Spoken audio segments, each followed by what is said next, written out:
Лаборатория элеваторның иң мөһим участогы. Аның янына кырдан кайткан машиналар бер-бер артлы килеп туктый. Сөләйманов крестьян фермер хуҗалыгы машина йөртүчесе Алексей Глухов кырда эш көнен 6-нчы яртыдан башлый. Яңгырлар тотынганча тизрәк бөртекне элеваторга ташып өлгертергә тырышабыз ди ул. Төнге бергә, ягъни чык төшкәнчә кадәр эшлибез. Игеннәр әйбәт, көненә 5 рейс ясыйбыз. 5 рейс шик түгел, алга таба аларның саны тагын да артачак. Чөнки әле кырда бөртекләр бер тигез өлгерми, шуңа да игеннәрне бер рәттән урдырмыйлар. Уңыш яхшы, шуңа да элеваторга ашлык күп китерелә. Биредә машиналар ташкыны туктап тормый, чиратта озак көтеп тору юк. Чират юк, кабул ите отлично бара даже. Хәтергә дә юк, бөтенебез бушатабыз, сыгабыз, китәбез, киләбез. Шул яхшы. Понимаете? Машиналар озак көтеп тоткарлыклар килеп чыкмасын өчен элеватор җитәкчелеге кыш буена яхшылап әзерләнгән. Алдан ук 4 ашлык киптеришкә зур ремонт эшләре башкарылган. Хәзер алары бер үзлексез эшләп тора. 3000 тоннага якын ашлыкны кабул итәргә мөмкинлек бирә. Ясадык модернизацияны, әзгенә ремонт, бекишләр ремонт ясак, барабаннарны үзгәрттек, тиз принимать итәбез. Безнең шуның белән алдырабыз инде тизрәк принимать итәбез зернаны, и шуның белән алар машиналар тизрәк ташый. И икенче вариант, если без өлгерелмәсәк инде, принимать өлгерелмәсәк, без бушатабыз кырыйларга, площадкаларга бушатабыз инде, и алар тизрәк бушаталар да кире китәләр кырга уже. Хуҗалыклардан китерелгән ашлык башта лаборатор анализ үтә. Биредә бөртекнең дымлылыгы, чүплелеге, җилемсә күләме билгеләнә. Лабораториядә яшь белгечләрдән торган коллектив хезмәт куя. Шуларның берсе Айназ Шәрипов. Казан аграр университетын тәмамлап кайткан яшь белгеч монда беренче сезон эшли. Яңа уңышның беренче ашлыклары кырдан 7% чүплелек белән килә. Белгечләр әйтүенчә, бу күрсәткеч зур түгел. Дымлылык килә хәзер 17-дән 20-гә кадәр килә.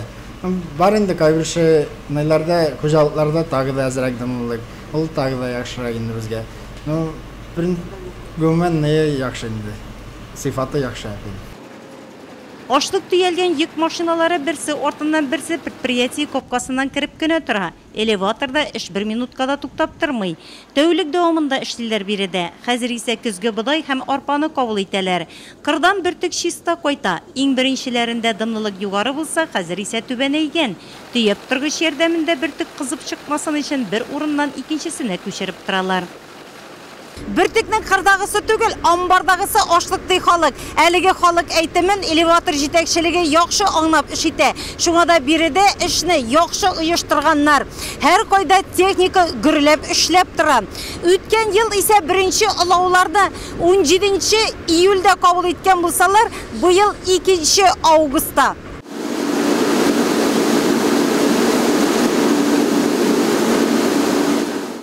Монысы исә яңа ашлык киптергеч. Киптерелгән ашлык конвейер буенча складларга салына. Нурлат элеваторы 90 000 тонна ашлыкны кабул итәргә сәләтле. Элеватор җитәкчелеге икътисади яктан файдалы юлларны эзли. Бу ел күләмле итеп башкарылган ремонт эшләре үз нәтиҗәсен күрсәтә. Бу үз чиратында газ аз тотылуга, ашлыкны күп итеп киптерергә мөмкинлек бирә. Сушилкалар безнең экономически эшли башладылар, газны бетерәләр инде, газны инде. Тышлап чыктык, жылыта торган специальная изоляциядан тышлап чыктык неләрне, где теплоносительләрне веш. Теплоносительләр безнең уже сидячий режимда эшли инде, сушилкалар бик яхшы эшли.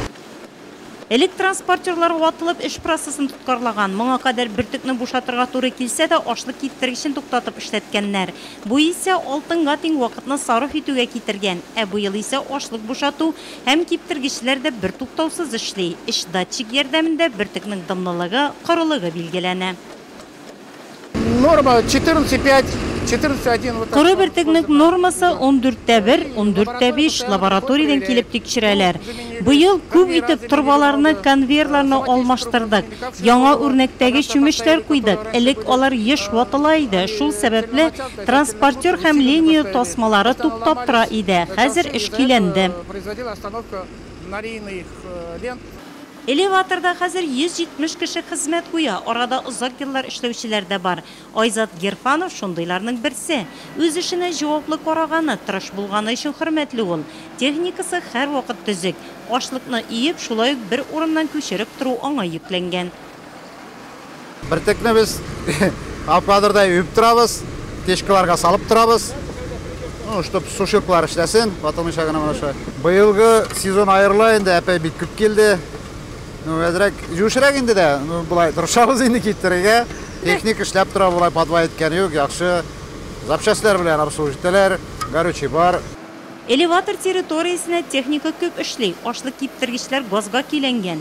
Шуңа да янгын куркынычсызлыгы һәм эшләүчеләрнең иминлеге игътибар үзәгендә. Территориядә янгын сүндерү машинасы тора, эшчеләр белән инструктажлар үткәрелгән.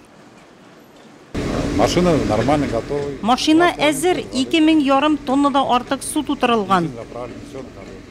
Быел кырларда уңыш мул чыга. Элеватор җитәкчелеге белдергәнчә, ашлыкны кабул итәргә мөмкинлек бар. Иң мөһиме, кырдан кайтканны югалтуларсыз саклауга кую.